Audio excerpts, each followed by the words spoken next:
We are in a new Cold War. The war on terror is done, the gears of history are churning again, and like 80 years ago, the United States has entered a new era of great power competition. On one side is the United States and its allies in Europe. On the other side are Russia and China.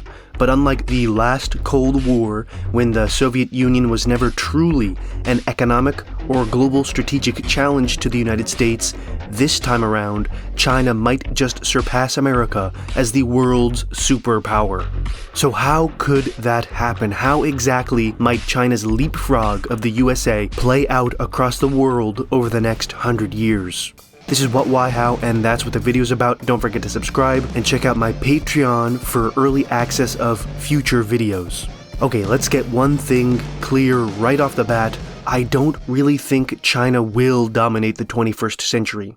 They definitely can if they get lucky, play their cards right, and other countries get unlucky, but I also don't think the People's Republic of China is going to collapse into civil war anytime in the next century either, which everybody always predicts for some reason. You can read my extended century-long timeline on patreon.com, but to me it seems most likely that China will rise to be a peer power to the United States over the next few decades, an equal match, but never quite a stronger power. This is because China suffers huge structural issues, such as its declining birth rate and the middle-income trap that many developing countries face. Those are domestic issues, but China also has to overcome America's military advantage across the globe if it wants to become the world's strongest country. But there's a solid chance, maybe somewhere between 10 and 20% if I had to gamble, that China overcomes these domestic challenges, overcomes the United States on the global stage, and becomes the world's strongest country by the end of this century. This is how that could happen. First, let's cover some basics. For centuries, China was the strongest, richest country in the world. This only really began to change during the Industrial Revolution, later than most people think, when the West vaulted ahead of the rest of the world. You can read more about this in The Great Divergence by Kenneth Pomeranz and Why Europe Grew Rich and Asia Did Not by Partha Sarathy. But by the end of the 1800s, China was a failed state, crumbling into civil war and foreign domination for decades until Mao Zedong reunited the country. While the communist government gradually lifted up China's life expectancy, Mao's reign also saw periods of mass bloodshed as well. It wasn't until major revisionist reforms after his death, which implemented a state capitalist model, that China truly began to thrive. For example, in 1980, China made up about 2% of the world's gross domestic product. In 2023, it made up nearly 19%. In 1980, China was responsible for about 1% of the world's global exports of goods. In 2020, it was nearly 15%.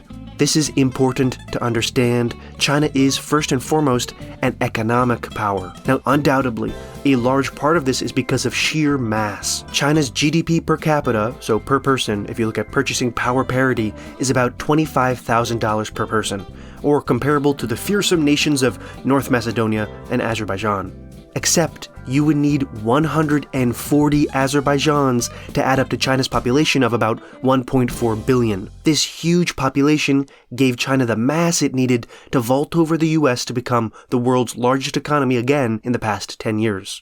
Now, a lot of people have a stereotypical view of China as the world's factory, churning out cheap junk to flood Walmarts across America. But in the past 10 years, China's Made in China 2025 program has, thanks to large government investments, made China a global leader in advanced technologies. These include e-commerce, semiconductors, cell phones, electric vehicles, drones, and now AI too with DeepSeek. You might have seen that in the headlines recently. This industrial and technological power is key to understanding China's global strategy and a sphere of contestation between America and China in the coming new Cold War. China is already in second place. Rising to power in the 2010s, Xi Jinping is China's most powerful leader since Mao Zedong. Alongside all the domestic programs we've talked about, Xi has also launched several major campaigns on the global stage. The one you're probably most familiar with if you're watching this video is the Belt and Road Initiative, a massive program involving basically all of Africa, most of Asia and South America, and some of Europe. China has spent $1 trillion in construction and investment across these countries, especially in energy, transportation, and mining. One especially relevant part of this project for China's geostrategic future are the many ports Chinese companies have built, including several in Sri Lanka and Gwadar Port in Pakistan. Now, these are not military bases, but these companies are required to help China's Navy when it asks. China does have an overseas military base in Djibouti, but so does every country. However, it seems many defense analysts agree that China will soon construct more overseas bases throughout Asia and Africa in the coming decade or decades. But China is also building its military capabilities now. Alongside growing its stockpile of nuclear weapons and hypersonic missiles, China is also building up its navy. Just a few months ago, they tested out maneuvers with 2 aircraft carriers for the first time, and they're building more. And of course, this section of the video would be incomplete without mentioning islands. Increasingly, China uses force to bolster its claims to both the South China Sea, where it has built new islands to use as bases and harass other countries, and Japan's Senkaku Islands, where it also sends ships in an attempt to demonstrate its claim to Japanese territory. All of this is part of China's plan to rejuvenate the nation before the 100th anniversary of Mao's victory in 2049. So what happens next? Over the next 5 years, China benefits tremendously from America's move toward isolationism and protectionism under Donald Trump. As the United States imposes tariffs on its friends, those friends return the tariffs, increasing the cost of American imports. Their consumers then turn to China to fill the gap. As the United States harasses Denmark, Canada, Mexico, and Panama, countries across the world shift away from America and more toward China. Now, it's not an immense shift all at once, but a lot of countries cement their view of America as an unreliable, unsteady partner. Meanwhile, America's mass deportations disrupt the US economy further, joining together with the tariffs to cause a spike in inflation. China and other countries successfully frame America's deportations as ethnic cleansing, dodging Western criticism of China's own abuse of its Muslim minority. The United States attracts even more criticism on the world stage thanks to its unilateral military actions against cartels in Mexico. The Mexican government does not approve of this, so major protests across Latin America erupt against Donald Trump and the United States. So the 2020s sees America embarrass itself on the world stage. China helps this along by negotiating several high-status agreements. Back in 2023, China negotiated a normalization agreement between Saudi Arabia and Iran. In 2024, China hosted talks between competing Palestinian factions. And in the rest of the 2020s, China helps along agreements to normalize ties between Taliban-ruled Afghanistan and its neighbors, and between Egypt and Iran. Iran's development of nuclear weapons, meanwhile, is a major embarrassment to the United States. Meanwhile, more and more countries join BRICS, such as Turkey and Mexico. China, as the wealthiest BRICS member, increasingly becomes a leader of this intergovernmental organization. It definitely helps that China continues to invest billions in these countries in the Belt and Road Initiative. While NASA has bold plans to land on the moon in this period, these plans get delayed again and again until being pushed back beyond 2030. China also has its own plans to land on the moon, but these also get delayed. Both launch growing numbers of satellites, however. While China doesn't land on the moon, it does strengthen its military more over the next 5 years. By 2030, it has a comparable number of nukes as Russia or America. Its navy also strengthens thanks to progress on aircraft carriers. China uses this growing naval strength to harass its neighbors, especially in the South China Sea. But despite what some might argue, China does not invade Taiwan before 2030 since the costs are just too high. It does launch several military actions to demonstrate its ability to impose a blockade on the island, however. In 2028, Governor Andy Beshear of Kentucky takes the Democratic nomination for president, and in the general, he narrowly beats J.D. Vance for the presidency. Trump doesn't try anything funky afterward, instead throwing J.D. Vance under the bus and ditching D.C. But this doesn't mean he recognizes Beshear as president. Between 2028 and 2032, President Beshear faces serious issues with Republican states dragging their heels or outright refusing to implement federal policies. And outside of politics, the radical right of the country increasingly uses violence as a form of resistance. In February 2029, for example, they nearly assassinate President Beshear. While America faces domestic challenges, so too does China. One favorite problem people like to point out about China in the West is fertility.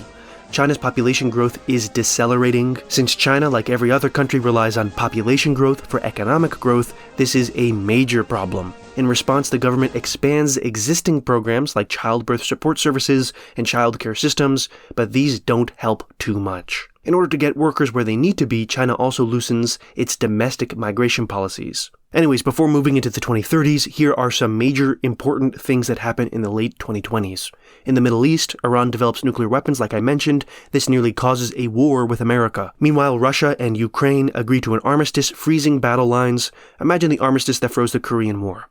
Okay, so in 2032, Xi Jinping hosts the 22nd National Congress of the Chinese Communist Party. Alongside announcing that China is well on its way to become a moderately developed country, Xi, who is nearing his 80s, gives a private speech proclaiming that China's window for military action to seize Taiwan is narrowing. China begins a major military buildup in the 2030s as a result, devoting a larger and larger portion of its budget to prepare for war. Investment in technologies key to the war effort, including microchip manufacturing, artificial intelligence, and advanced satellites, as well as indigenous sources of energy such as solar power, allow China to escape the middle-income trap.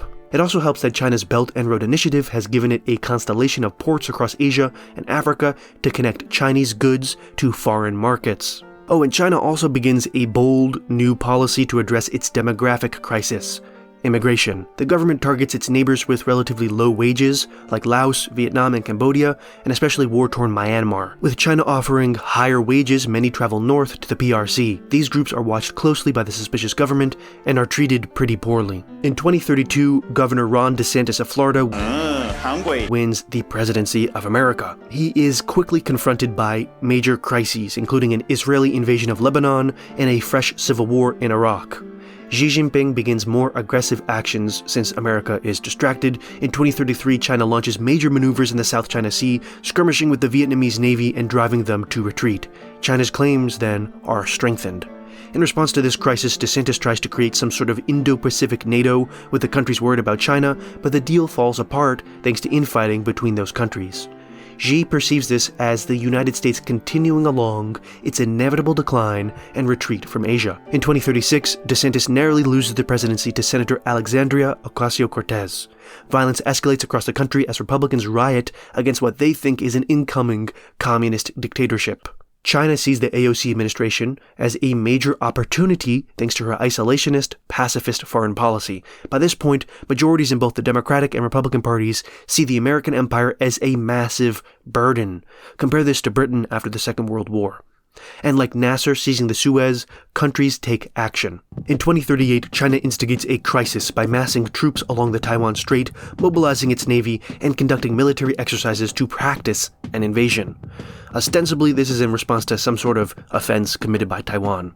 The United States responds by sailing a battle group through the Taiwan Strait. China retaliates dramatically by imposing a blockade on the island, prohibiting any ship from landing or plane from taking off, placing mines in Taiwan's major ports, and cutting off sea cables. China also, in a major escalation, launches kinetic strikes against major military targets on the island, and launches an aquatic invasion of Taiwan's outlying islands, but not the main island just yet.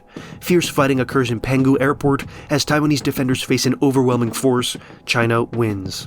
With Taiwan's food and petroleum supplies running low as the blockade continues, President Ocasio-Cortez has a choice to make. She can either try to break the blockade, causing a Cuban Missile Crisis situation, or quietly urge Taiwan to give in. Unwilling to start the Third World War and deeply concerned about American dependence on Chinese products, AOC chooses peace. The United States slaps China on the wrist with sanctions and tariffs as China begins an invasion of Taiwan. First, it launches a major bombing campaign, knocking the knees out of skyscrapers, destroying anything it can spot that can shoot back, and driving the population fleeing into bunkers or the mountains. Then it mobilizes its forces and sails across the strait. Invading Taiwan is a gargantuan challenge thanks in large part to geography. Even with the larger invasion force, China suffers huge casualties. Imagine D-Day in 2038. Even after taking the coasts, fighting devolves into brutal urban combat, with both sides suffering many losses. Months pass as China struggles against guerrilla fighters, but by the end of the 2030s, China controls Taiwan. As part of cracking down on dissent, China launches a gigantic re-education program across the island. The most extreme dissidents find themselves on one-way flights to various labor camps far from Taiwan. It will take a while, but China has begun digesting the island. An elderly Xi Jinping, by now partially retired to just be the president of China, has accomplished a major goal of his. Since the United States and Europe failed to kick their dependency on microchips produced by Taiwanese companies, this is a major danger to them. AOC signed several pieces of legislation passed by the Republican Congress to direct the US economy away from dependence on China, but it will take a long time. China has set itself up for major success. In the 2040s, American defense contractors and a few remaining neoconservatives hope the fall of Taiwan will serve as a wake-up call to America. But Americans are too focused on domestic woes and political instability. Feuds between Democrats, now socialist, and Republicans, now nationalist, leads to a period of violence. Imagine city streets catching a fire every time there's an election people don't like. Elected into office in 2040, President Dan Crenshaw has to balance between being an anti-globalist nationalist in public and a defender of the American empire in private. He's unable to get Congress to support an anti-China NATO, but strengthens military ties with America's new allies, India and Vietnam, and old allies, South Korea, Japan, and the Philippines. Since there's zero domestic support for sending American troops abroad, President Crenshaw must increasingly rely on CIA operations or private military companies to carry out America's dirty work. One major secret group is Soldiers Without Borders, founded by tech bro turned defense contractor Palmer Luckey, a fan of Metal Gear. Soldiers Without Borders spends much of its time getting neck-deep in civil wars in Africa or organizing coups in Pacific Islands to combat pro-Chinese governments. They spill a bunch of blood and have limited success. While China has successfully reunified with Taiwan before Xi's goal of rejuvenating China before 2049, the People's Republic of China faces major challenges in the 2040s. For one, Xi himself drops dead. Various major politicians compete for power for several years, chief among them Hu Chunhua, but none fill Xi's shoes. Meanwhile, Central Asia suffers a revolutionary wave. The violence spills over into Xinjiang in a series of attacks and riots against Chinese rule. In response, China mobilizes its land forces and seizes a buffer zone in Kazakhstan. They accuse the United States, not without evidence, of secretly providing weapons to Islamist rebels to destroy Russian and Chinese power in the area. With Putin dying as well, Russia's government enters a period of crisis. China successfully leverages its extensive economic authority over the country to secure a pro-Chinese heir to Putin, Dmitry Patrushev. Over the next 10 years, Russian and Chinese relations tighten, with the Russian economy quickly becoming subsumed by China's. The militaries also share tech as well.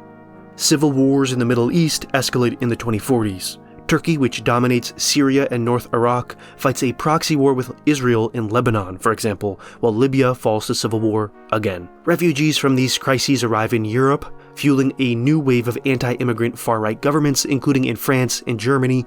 These new governments set about undoing much of the progress on strengthening the EU made over the past 20 years. Before the end of the decade, China is confronted by another crisis, the death of Kim Jong-un. With the Hermit Kingdom on the verge of civil war, the UN panics over the possibility of some insane general starting a war with South Korea. But leading figures in the DPRK invite China to secure peace. China mobilizes its army, enters North Korea, and safeguards a peaceful transition of power to a new council of communist cadres who are of course under China's thumb. While the crisis passes without anyone launching a nuclear missile, both the United States and China launch more and more rockets into orbit to place advanced communication, surveillance, and military satellites. This is part of a new space race which picks up steam in the 2040s. Both China and the US recommit themselves to landing on the moon again by the end of the decade, and in 2048, they both do, within a few months of each other. First, the US, then China. But China quickly outpaces America, putting together a pretty simple orbital station above the moon. At the 25th National Party Congress in 2049, the Communist Party declares it has successfully rejuvenated the nation and achieved a strong, civilized, and prosperous society. With its 100th anniversary, the Communist Party of China proclaims its goal for the next 50 years is to cement a true multipolar order with China, not the United States, as the indispensable nation of the planet. It also announces plans to colonize Mars before America. Entering the 2050s, China has the wealth, the strength, the flexibility to seriously challenge American power across the planet. Led by the aggressive new head of the Central Military Commission, Li Wen, China embarks on a global base construction campaign comparable to the US after World War II. China builds naval bases in Cambodia, Sri Lanka, Pakistan, Mozambique, Angola, and Ghana, with the massive Chinese Navy patrolling the seas for any threats to global trade or Chinese security. And of course, these bases come with Chinese soldiers. Li Wen is reconstructing a mirror image of America's own empire of the 20th century. While China moves past the personal rule of Xi Jinping in the 2050s, the US continues along its path toward authoritarianism. With Congress too divided, the president takes on greater and greater power. And of course, mega corporations like Amazon, Microsoft, and Apple have slipped through the blood-brain barrier and have completely infested the halls of power. So American foreign policy is welded together with the interest of these businesses in securing cheap labor and cheap resources. China isn't much different, of course. Both superpowers compete to secure imports of lithium, petroleum, and other key resources. Now, China has the head start in Africa and Central Asia, but the US is determined to retrench itself in South America to secure needed sources of lithium. To this end, the pro-Chinese government of Argentina finds itself inconveniently overthrown by the military in 2052. The military government then signs deals with the US. China calls foul, but there's not much it can do. In response, Li Wen strengthens China's own foreign espionage programs to sabotage any future US coup plans. The Middle East is also a battlefield in this new Cold War. In 2056, South Asian migrants rise up in revolution in Qatar, the UAE, and Saudi Arabia.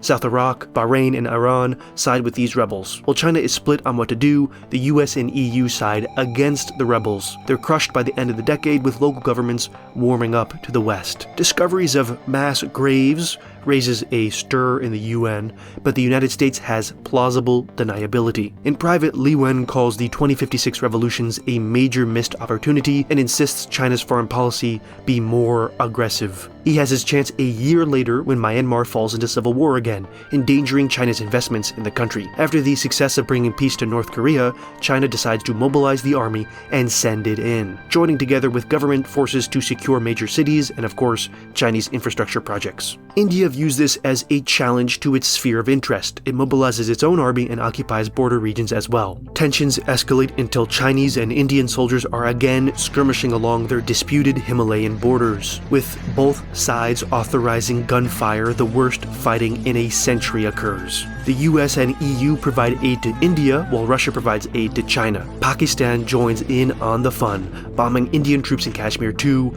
The conflict threatens to escalate. Both sides quickly threaten to use nuclear weapons, bringing the world to the brink of destruction. There's even a moment, only revealed years later, that India's early warning system mistakenly identified nuclear weapons inbound. Thankfully, nobody pressed the big red button in response. In any case, very little progress is made throwing anybody out of the mountains, so in 2059, China and India agree to a peace treaty and settle their territorial disputes. Meanwhile, Pakistan and India agree to stop blowing each other up, but don't reach any further understanding. In the 2060s, China continues to construct its constellation of naval bases. But in 2061, maybe as a result of hotter and hotter summers, or maybe instability in the oil market, a second wave of revolutions passes through the Middle East. These ones launched by Arabs themselves demanding a rejection of Westernism and a return to Islam. Fresh civil wars in Yemen, Somalia, and Sudan quickly mutate into a wave of piracy on the seas. China joins UN patrols and rapidly expands its military bases in Djibouti and Port Sudan. But quickly, Chinese Marines find themselves warding off raids from mysteriously competent Islamist rebels. Chinese embassies get struck by a series of car bomb attacks as well. Revolution spreads to Egypt in 2065, with the military regime cracking down brutally, only to be toppled by the Muslim Brotherhood again. While the European Union and the US impose sanctions, China signs a deal with the new Islamist government, a major success for the PRC. In Pakistan, the military allies with the Islamist movement and launches an aggressive war against India again in Kashmir. The United States backs India, while China backs Pakistan. But as the United States wrestles to keep the Muslim world out of China's camp, South America forges its own camp, the Union of South America. While very flimsy compared to the European Union, UNISUR does release its own currency in 2062. This marks another step in the decline of the United States dollar, a key pillar holding up the marble roof of American hegemony. De-dollarization is slow, but gradually the yuan becomes more and more important for global trade alongside a bunch of other currencies. For example, Africa successfully follows in the footsteps of South America and strengthens its own continental union. It even releases the Afrique, a digital currency backed by China and a major rival to US and EU-backed currencies. But this success for China is balanced out. In the mid-2060s, the stagnant pro-Chinese Russian regime falls in a revolution. After a month of chaos and violence, a new government rises in Moscow that pledges itself to closer relations with the European Union. China condemns this as the ultimate CIA color revolution. It suspends all deals with the new Russian government, causing economic collapse in Russia, and China even sends troops to occupy major cities in Siberia. But this is a major overstep. It causes a major international crisis as the new government in Moscow accuses China of attempting to seize its nuclear arsenal. In response to pressure from both its enemies and its allies, China withdraws, but takes everything that's not nailed down. The fall of Russia causes a wave of panic and humiliation in China. Over the next years, China doubles its surveillance of its citizens, while the government uses extreme methods against any dissent.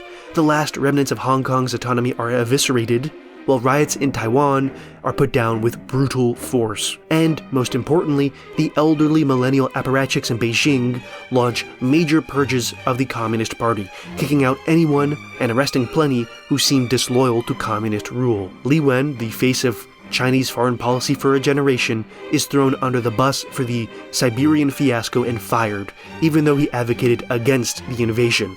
The party even goes after the People's Liberation Army, pissing off the technocratic generals. While not as brutal as the Cultural Revolution of a century beforehand, plenty are reminded of it. This, combined with a decade of disappointingly low growth, results in the birth of a Chinese counterculture among the youth, which views the government as decadent, corrupt, and elitist. But China isn't the only great power with domestic instability. In the early 2070s, American President Theo Chopra rings the alarm bell on American debt, which has reached insane levels thanks to ballooning Social Security, corporate subsidies, and the defense budget. For the past century, it just hasn't been too big of a deal, actually, since the dollar was the world's reserve currency and American GDP always went up. But by the 2060s, a generation of anti-immigrant policies, AI replacing jobs, and socialism for the rich brought about demographic stagnation in America comparable to South Korea and Japan in the 2000s. And as I've mentioned, new currencies, most of all the yuan but others too, have dethroned the US dollar as the indispensable currency of global commerce. So in 2074, President Chopra discusses options with the Treasury if the United States can no longer pay back interest on its debt, including the possibility of defaulting on more than $1 trillion owed to China. These meetings are leaked to the press, quickly causing a panic in financial markets. The panic boils and boils until foreign countries, including China, begin to dump their US dollar reserves, desperately trading for other currencies or scooping up US assets before anyone else can. The US economy explodes in 2075. The financial crisis quickly spreads like a virus across the planet, spilling over into a global depression. Europe is hit hard, governments collapse into political feuding, including Ukraine, Poland, and Italy. France and Germany, run by new hardline Eurosceptic governments, block any financial help. Africa sees similar events, with white South Africans fleeing in droves as South Africa tumbles into anarchy. Asia too sees crisis. In South Korea and Thailand, protesters topple the governments. Soldiers Without Borders grows very rich by providing security to tin pot dictators, or if that doesn't work, seizing their gold reserves and fleeing the country. China isn't immune to this chaos. The government reasserts control over the economy in an attempt to ward off the depression, but fails. The economy collapses, major protests erupt across the cities demanding reform. The People's Liberation Army, believing the country is about to fall apart like the Soviet Union, mobilizes and begins arrests of controversial politicians to throw under the bus. When the government tries to reassert control over the army decides to just topple the government and announces nationwide martial law in 2076. With the Communist Party divided and disgraced, rioting university students blocked from party membership by millennials clinging to power ransack party headquarters across the country. The military, resenting party domination over the past 50 years, stands on the sidelines. America sees similar events play out. Theo Chopra loses power in 2076 and is replaced by a slash-and-burn libertarian who tries his hardest to dismantle the federal government. Riots erupt across the country. In New York City, left-wing militias seize control of streets, returning fire with NYPD officers before being crushed by mysterious forces wearing black uniforms. With both China and the US focusing on domestic financial crisis, their power across the planet retracts. In Russia, a new nationalist government rises to power, cutting off plans to join the EU and marching again against Ukraine. In India, too, power is seized by Hindu nationalists who turn the tide of war against Pakistan. Turkey is on the march in the Middle East, too, taking control of Lebanon from Israel. While the new Cold War is mostly a bipolar competition between the US and China, clearly other regional powers make their mark as well. In the early 2080s, major change comes to China. Pressure builds as the protest movement turns against the military junta, demanding multi-party elections. With the military guessing that a multi-party system would be easier to control than a single-party system, since they got bossed around so much by the Communist Party, the junta agrees. But it will still retain control in the form of a guided democracy. The Communist Party has its knees knocked out by military suppression, its leading figures split apart into several competing factions, and the military conducts nationwide elections in 2082. As the system has gone for a century, local elected politicians select municipal delegates who select provincial delegates who finally select federal delegates to the National People's Congress. But these elections are more open than previous ones. So, the largest party is the National Democratic League, led by businessman Li Tai, which supports more reforms toward democracy. Li calls himself a socialist, but condemns the fake bureaucratic socialism of the Communist Party. The next largest party is still the Communist Party, except a splinter of the Communist Party led by Sun Lin, a popular reformer who believes that China has spent too long in the primary stage of socialism and must crack down on billionaires and actually redistribute wealth, which is kind of the idea behind communism. He calls it the New Communist Party. Other parties include the nationalist Kuomintang and the Peasant and Workers' Party, which finds its support, believe it or not, among peasants and workers. Anyways, the National Democratic League forges an alliance with the Kuomintang and successfully elects Li Tai as the new premier of China. The military is okay with this, since Li promises to recognize their honorable and necessary role in Chinese politics. Of course, it helps that the military leaks secret, sensitive information to the National Democrats on their rival political parties. So Premier Li Tai spends his days struggling to pull China out of this global depression, plugging leaks in a crumbling boat. While China transitions to a flawed democracy, the US shifts away from democracy. Years of chaos, political uncertainty, political violence, and economic collapse gradually radicalizes the population. This is the perfect storm for ambitious, cruel men to take power. In 2084, Magnus Tennique, Generalissimo of Soldiers Without Borders, runs for president at the head of the New Patriot Party. Combining intimidation and ballot rigging, Tennique wins more electoral college votes than anyone else, but not a majority. With the vote split between the Patriots, Dems, Republicans, and Socialists, the election gets tossed to Congress. But before Congress can vote in an institutionalist candidate, Tennique and his mercenaries seize control of Washington, D.C. Half the states don't recognize him as president. With the military split as well, America crumbles into civil war. And with that, the American empire falls. With the US in crisis, Premier Li Tai oversees a major expansion of Chinese power. The Philippines and Vietnam, seeing the writing on the wall, choose cooperation with China rather than resistance. Indonesia, by now a major power in its own right, also cuts a deal with China. South Korea and Japan remain as really the only Asian resistors to Chinese power. With the US military withdrawing from Europe and returning to the homeland, nationalist governments across the EU lose power to new, pan-European parties in a major sweep. European Federation might be the future. In the 2090s, civil war continues across the disunited states.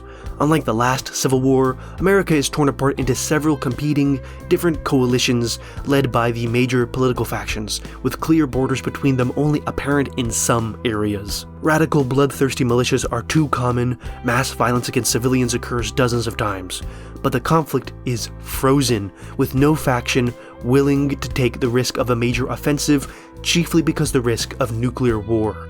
With the US in no place to argue, China successfully presses through several major reforms to the UN. For one, China and its allies underline the importance of national sovereignty. After 150 years of the West intervening in the domestic affairs of enemy governments, China makes sure that the UN is solidly positioned against such meddling. Which is, of course, ironic because both the EU and China funnel aid to the Democrats along the coast of America, hoping for a sensible, pacifist, post-war American government. As the decade continues, China's democracy solidifies. A new constitution brings about direct elections for the National People's Congress, while references to the importance of the Communist Party are done away with. The military keeps a close watch over politics, of course, ready to intervene if their power is challenged. China still remains a socialist country, kind of, but it's not a communist, single-party country. There are of course major flaws remaining in Chinese society. Wealth is unevenly distributed, the scars of the global depression remain, and a whole class of migrant workers have very few rights, if at all. Plus, a century of nationalist governments have chipped away at regional cultures, while martial law remains in Taiwan to squash any secessionist movements. But despite these domestic challenges, China is indisputably the strongest country on the world stage. Unlike the US in the 1990s, however, China in the 2090s has to contend with several regional powers that limit its influence to a significant degree. For example, there's nationalist India, there's the European Union, which is growing closer to federation, Russia, which is awakening from its post-Putin slumber at last, and the South American Union as well. China has a couple options heading into the 22nd century. It can try to tame this multipolar world, bringing continents under its sway using its vast, but proportionately shrinking national wealth, or it can cooperate with the globe. Several leading figures in the People's Republic propose an international Mars mission to help split the cost of colonizing the Red Planet. Other countries definitely seem interested, but it might just be a dream. But while China ponders its path of the next century, hostile forces are on the move. In 2097, Magnus Tanik and his nationalist forces in America launch a major offensive against the cities of the East Coast. In a surprise, the locals failed to put up much resistance at all, with rival politicians fleeing the country for the UK. By the end of the century, Tanik has triumphed over his rivals and reunified America. He has an ambitious agenda to restore the American empire. But what do you think will happen in the 2100s? Will the US return to its place in the sun, or will the 22nd century be the Chinese century as well? Let me know in the comments below, and if you like this video, don't forget to subscribe and support me on Patreon. Thanks to those who already do. User SCQ, Marklin, Shiba, Lehan, Goblin, Lily, 7zip, Lars, Ventachromia, Jared Omega, Quincy, Dionosio, Chang, Benjamin, Basid, Mimo, Samab, Dreher, Channel 101, Party, Help Africa, Gentle, Trudeau, Kenshi, Sammy, Nephron, Abak, Jackson, Sawyer, Landon, Something, Stonewall, Jay, Charles, Robert, Artpole, 31, Nolan, Michael, and Sebastian. Thank you very much, and adios.